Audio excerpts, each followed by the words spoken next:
I've always been used because I'm a good guy. And women, when they meet me, they say, I can use this son of a bitch. I push him around. He's an easygoing guy. So I do it. But finally I get to resent it a bit. What do you resent? Just being pushed. Pushed? Really? You still love it? Yeah.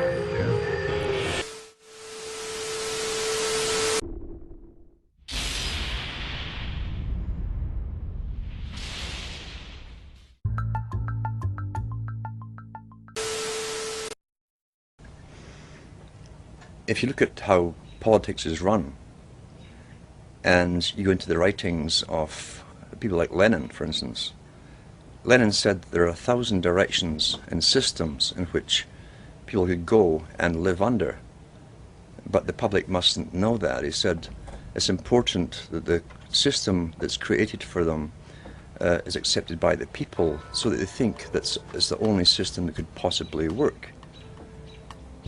And it's true. We're contained in a system of left and rights, supposedly the have-nots against the haves, or those who own the means of production against those who don't, the workers. And that's traditional Labour versus Tory, or Conservative versus Democrat. That's how the system is run. It keeps the public contained within a system of thinking that it must be one or the other, or a middle road in between, which they push. It never occurs to the general public that society has lived in the past under many different types of systems, and as Lenin said, it's important that the public don't know that the system they're born into was designed for them, and that it could be any different. They must think it's the only natural one that could have evolved in their lifetime. Therefore, you're contained within a restriction of parties. You vote in one party when you're sick of the last one, not because you want the new one in. It's because you're sick of the last one and what they've done to you.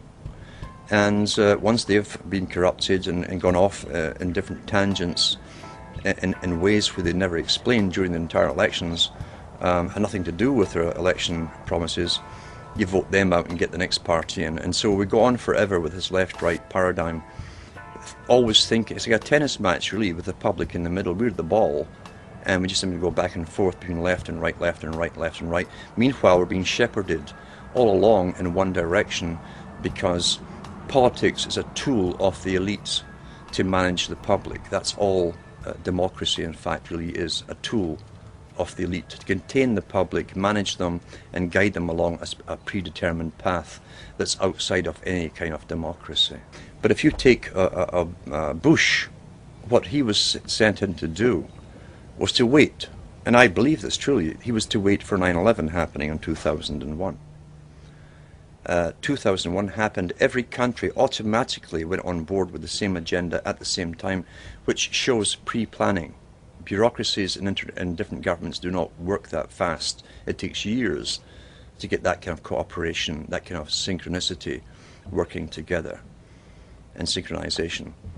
Bush's job was to bring in a totalitarian system under the guise of protecting the public, where you lose your rights, and set up the machinery, the agencies to do it, the military forces, the paramilitary forces now that the police have become, to set up the institutions for enforcement of laws. Obama comes in, takes over the institutions that are now set up, and his job is to guide you through the economic depression and use those forces against the public at the required time. That's how it works. There's a continuity as far as I'm concerned. It's not a separate regime whatsoever.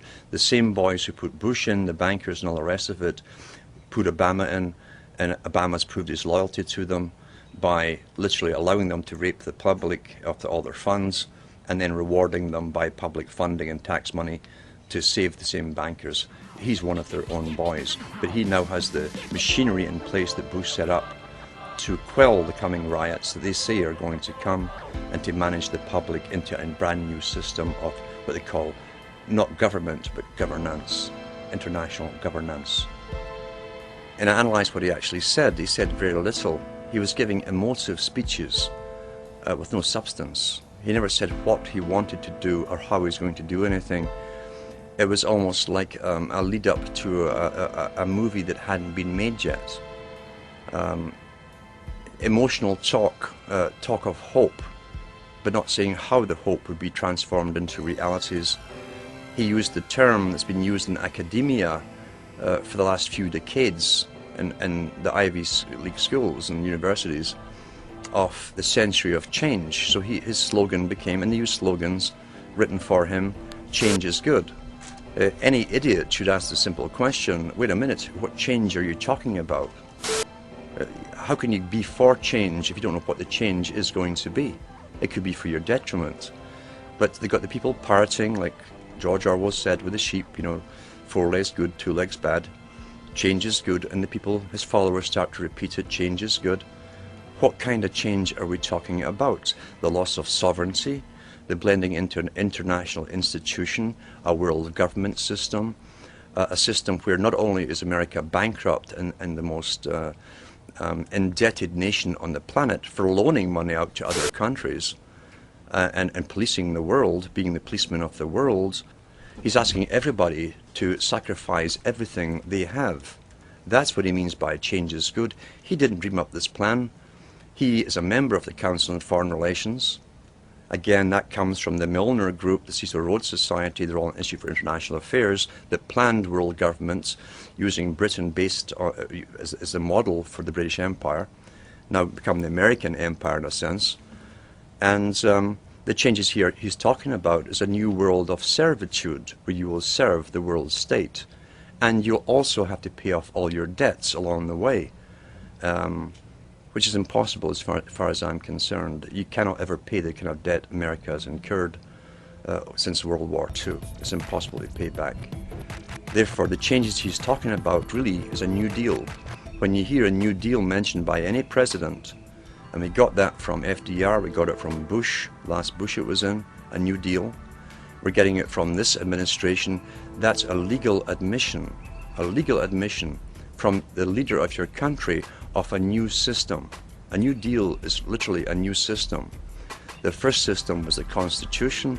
You got an updated system with FDR as government became incredibly big and centralized, and now you've got a New Deal under the guise that change is good. Who planned the change? It wasn't the people who planned the change. Who will benefit will not be the people. It's the world of sustainability, Mr. Rockefeller, the population reduction plan. Those who will go into the future will be those who are necessary for the future's maintenance, and those who are simply obsolete, the useless eaters, will have to perish and die off. It's as simple as that. This generation today, the ones who are alive today, we are the generation that's going through the biggest changes in history, according to even Rockefeller himself, since the Industrial Revolution. It's the end of one phase of a long-term plan. And out of this comes a new world order. As they've said, Mr. Brown said, the Prime Minister of Great Britain said at the G20 meeting recently, it's a new world order. A different order from the previous one, where people technically were working for themselves, would choose their own employment and so on. The new world order is a planned system, a planned economy, a planned population. So it's up to us. It's not up to the next generation to change this. We're the only ones who can possibly do the changing. And it's either really the rights to go into an uncertain future, which is what life should really be, where we decide for ourselves where we want to go individually and collectively, or allow ourselves to be dumb animals, creatures who are guided by those who have decided they are the masters of our destiny, and allow ourselves gradually to be sterilized, killed off, used for the last part of their agenda and their wars, and then cast off. Many people will love socialism. They enjoy being guided, and they enjoy their bosses running the world for them. But it's up to those who like freedom, personal freedom, which also entails uncertainty of where we're actually going to go.